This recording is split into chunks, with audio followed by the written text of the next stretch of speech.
Story RH, le podcast RH qui ne vous raconte pas d'histoire. Bienvenue à toutes, bienvenue à tous.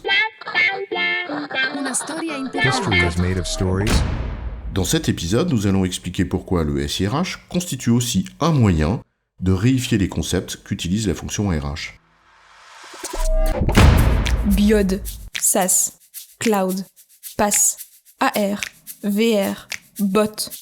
Le monde informatique regorge d'acronymes et de termes abscons qui hérissent le poil des praticiens RH, qui voient souvent un jargon d'experts techniciens peu enclin à transmettre la quintessence des concepts qu'ils manipulent. Et avouons-le, les mêmes praticiens RH font parfois la même chose, en utilisant des termes et des concepts qui ne sont pas toujours des plus clairs pour les collaborateurs, et plus particulièrement pour les managers. Alors peut-être que les rendre plus tangibles, plus concrets, plus intelligibles, ce serait pas vraiment une mauvaise idée. Et le SIRH peut peut-être aussi y contribuer.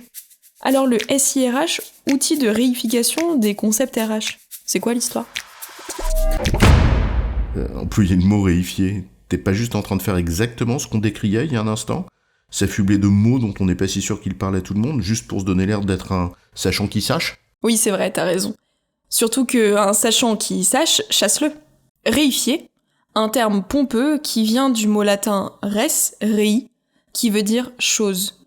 Cela veut dire transformer un truc en chose. Me voilà bien avancé, parce que si tu transformes les trucs en choses et les machins en bidules... Et pourtant, quand tu transformes un truc en chose, un concept abstrait en une chose concrète par exemple, eh bien tu la rends plus tangible aux yeux des gens, donc plus concrète. Tu as créé un objet qui permet de se figurer le concept. Bon, ok, je comprends, mais en quoi le SIRH devrait-il et peut-il aider la fonction RH à matérialiser, à rendre plus concret et donc intelligible les concepts qu'elle manipule ? Pourquoi ? On l'a dit en introduction. Les praticiens de la fonction RH font aussi ce qu'ils reprochent souvent aux professionnels de l'informatique. Un certain purisme technique RH peut en effet conduire certains à une sophistication des concepts, dont les subtilités théoriques échappent aux managers et collaborateurs, auxquels ils sont pourtant bien destinés. Or, le SIRH, comme tout processus informatique, contribue à rendre tangibles les sujets RH et les concepts qui les structurent. Et c'est au bénéfice d'une meilleure appropriation par l'ensemble des acteurs, les managers, les collaborateurs, etc.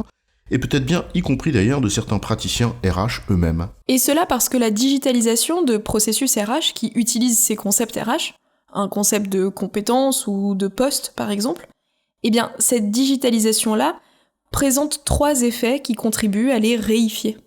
En premier lieu, la digitalisation simplifie par la force des choses la matière qu'il traite, parce qu'il s'appuie sur une modélisation, donc une codification et une standardisation. C'est le principe inhérent à la notion de processus.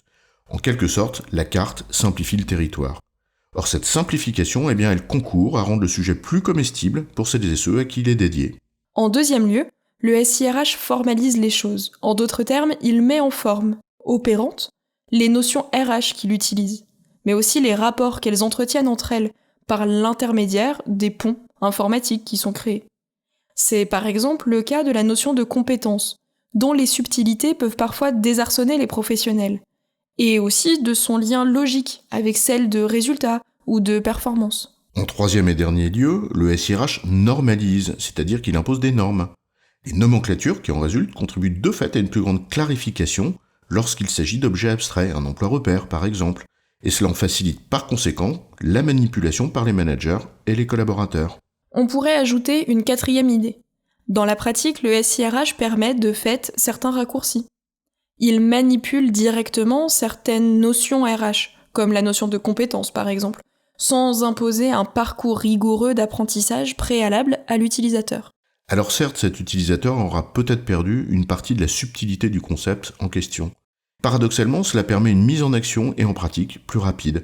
En gros, tu conceptualises un peu moins, mais tu agis plus. En résumé, le SIRH, parce qu'il digitalise les processus, a 3 effets sur les concepts RH qu'il manipule. 1. Simplification. 2.